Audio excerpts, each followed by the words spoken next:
বন্ধুরা, আমি একটু ইলিশ মাছ করবো কুমড়ো দিয়ে। কুমড়ো কেটে নিয়েছি, ইলিশ মাছ হলুদ নুন মাখিয়ে নিয়েছি, কাঁচা লঙ্কা চিড়ে নিয়েছি। কুমড়োটা তেলটাই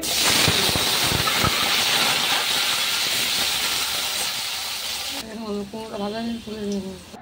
এই দেখুন, কালো জিরা দিয়ে দিলাম, আদা কাঁচা লঙ্কা দিয়ে দিলাম, খুব অদ্ভুত।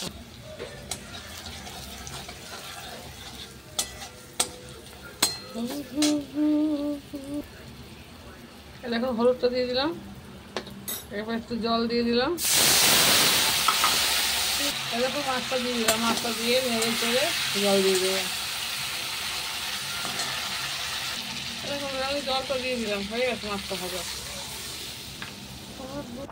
দেখুন কুমড়োটা কাঁচা লঙ্কাটাকে দিয়ে দিলাম, এখন একটু পরে নামিয়ে দিচ্ছি। দেখেন কুমড়ো দিয়ে ইলিশ মাছের ঝোল হয়ে গেছে। কুমড়ো দিয়ে কালো জিরা ফোড়ন দিয়ে কাঁচা লঙ্কা দিয়ে হলুদ জল হয়ে গেছে ইলিশ মাছের। একদম পাতলা জল, কম তেল দিয়ে দেখুন কত সুন্দর হয়েছে।